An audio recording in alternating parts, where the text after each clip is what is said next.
there. Hi. Good, how are you? Doing well, welcome. You sound the exactly round the same table. as your character. Oh, I am originally from Texas, so the accent is not quite as thick when I talk in real life, but I can easily slip right back into it. And then it sounds just like Sammy all day long. Oh my God. Is it oil or oil? Oil. It's oil. Okay. It's oil. It's oil. From my parts, it's totally oil. heard it, yeah. It's oil. Okay, all right. Fair enough. Can you guys introduce yourself to the microphone? Yes. I am Kausar Mohammed. And I'm Raini Rodriguez. Okay. So this new series jumps up 6 years from the previous series. So how did you adjust the way you do your character for that time, that age gap? You know, Sammy's voice doesn't get to change that much. It's kind of hard to change that Texas accent. It's not like it matures and all of a sudden she's super deep talking like this. But emotionally, it got to change. You know, we always have seen her as this like bubbly, upbeat, mother of the group type person. And she definitely is still larger than life, but she's definitely been through a lot of emotional trauma and emotional things from Camp Cretaceous to now, and in between those 6 years of what's, you know, going on with Brooklyn and her and Yaz's relationship. And so I think that sort of starts to affect some line readings. You know, I got to go through some emotions a lot more, especially in season 1, of some tears and getting to showcase the sadness and what that looks like and how it's affecting her and her energy, which I think is really fun to portray. And for Yaz, over the course of Camp Cretaceous into Chaos Theory, she's really come out of her shell so much more. So the introverted, deadpan sort of character that we were introduced to has transformed into someone who is still deadpan, but just maybe less to herself. So vocally, I think that did reflect in just me existing in a register that was closer to my own, honestly. Not that it was not farther from before, but I got to have more ups and downs. Yes. Yeah, and there's a distinct conversation I remember having in one of the earlier episodes of like giving them various alt lines and being like, well, what do y'all think it is now for this show? And they're like, you know what? She's different now. We don't have to live in the lower deadpan register as much anymore. What can you guys tease about the dynamic between your character and the rest of the group? Ooh. What can we tease? I could say, Yaz, given that she's gone through she's in her therapist era, and so she likes to put on her therapist hat and try to see if she can solve other people's problems. Yes. And I feel like Sammy is not in her therapist era, and so she probably doesn't quite understand that yet, of Yaz being so emotional, because normally Sammy's the more emotional one and the one that has more bigger feelings. And I think now that Yaz does, I think two people coming at each other with big feelings is something that they might not quite be ready for. Yes. But being together on a boat and seeing where season 2 takes us will definitely answer a lot of those questions. So how did you approach this new season compared to the last one? I mean, just getting ready for it and such a big dynamic shift. How did you kind of prepare for that? I think really relying on how amazing the writers and the creative team is. I remember when we got to meet some of them and some of the designers later, just the thought and care they had put into every ounce of what the characters are wearing. Yeah. Like, Raini, do you remember how in someone went in on why the coat is what the coat is? Yes, and the colors and just the breakdown of it all. Like, I don't know, we have such an amazing creative team behind us. And, you know, we've obviously been voicing these characters for about 6 years now. And so to get to kind of hear their ideas of where they want to go, and then Scott and Aaron have always been so lovely, our executive producers, of asking us, like, is this something you think she would say? Or, like, you know, you've played her for so long, is this something you think she would say? Or, you know, this is a scene we wrote, and then, you know, we'll try to take where you guys just kind of, like, you know, play with it and see what happens. And so that's really nice to have that freedom to come into a new show like this. And at the end of the day, though, we're the same characters, but we're growing, and I feel like our audience is growing with us.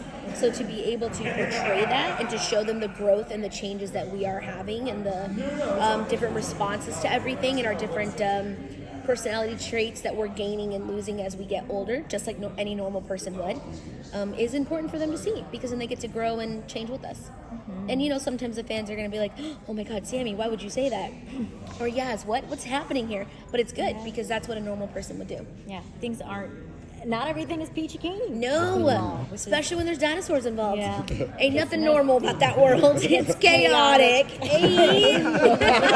We did not plan that. So The first season was a lot of, the original show, the Camp Cretaceous, was a lot of just trying to survive. Correct. Now this seems more of a conspiracy theory Yes. type going on. So how has that shift in tone been for you for? Oh, so fun. I love the mystery thriller aspect of it. I mean, just in episode 3 when Sammy's on her ranch and Ben and Darius come to like explain to her what's going on and they're being followed in conspiracy theory, someone wants to kill them. She's like, okay, yeah, sure, guys. And then like, bam, all of a sudden just a freaking velociraptor just jumps through the window and it's scary. And it's scary. I mean, more bodies are dropping. Like, it's just like, I mean, things are happening, right? And so it's nice to kind of get darker with it and explore what that is because, again, we're talking about dinosaurs here. You know, and from what the history books and all previous Jurassic movies have shown us, which is history. Which is history at this point. Jurassic Park should be taught in history class. It is not normal. It is not happy. It is not a peaceful time. So I think it's really fun to dive into that and have a darker theme. And I think our audience appreciates it too.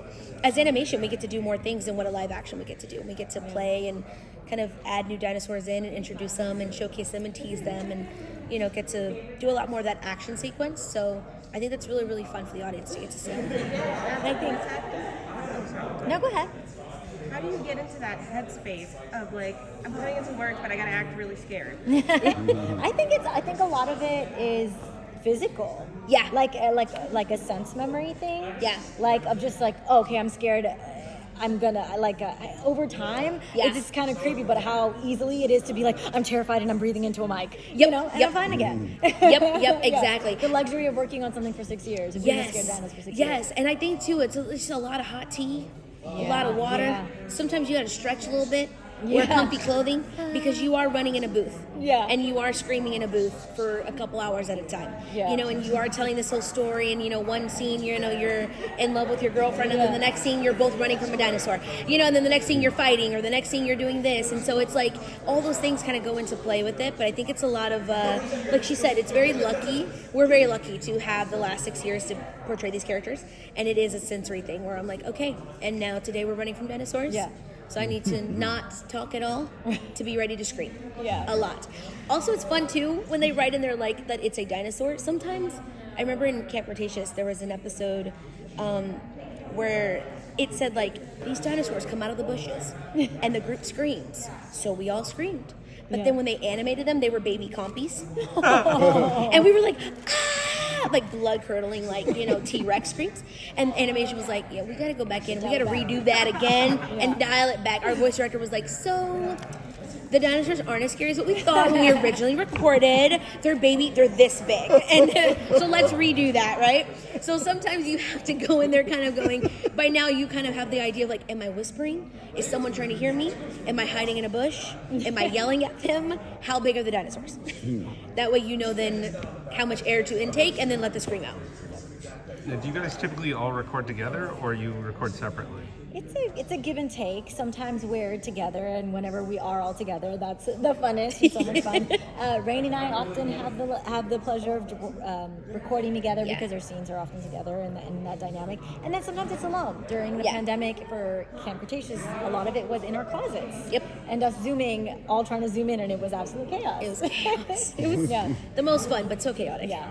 And I think one of the joys, though, of recording together is also just like learning from each other. Yes. Like in regards to the thing of like, how am I gonna get scared when a compy jumps out versus a T-Rex jumps out? It's like, oh, Raini breathes this way when it's this, and I'm like, that's such a smart technique. So I love the group recording. Yeah, they're really, really fun. We don't get to do them quite as often, like Kausar said, but it's very fun to be able to do them together at some point. And like she said, a lot of them are on Zoom, which is kind of funny, of us like, you know, kind of butting in and out of with Wi-Fi and like us talking, and it's very, very funny. But when we're together in the booth, it's very magical, it's very nice, and they're sweet moments. They're always my favorite. Yeah. And we get less work done because we're all laughing a lot. Yes, a lot of less work done, a lot of long hours, not a lot of episodes being recorded, let's be honest.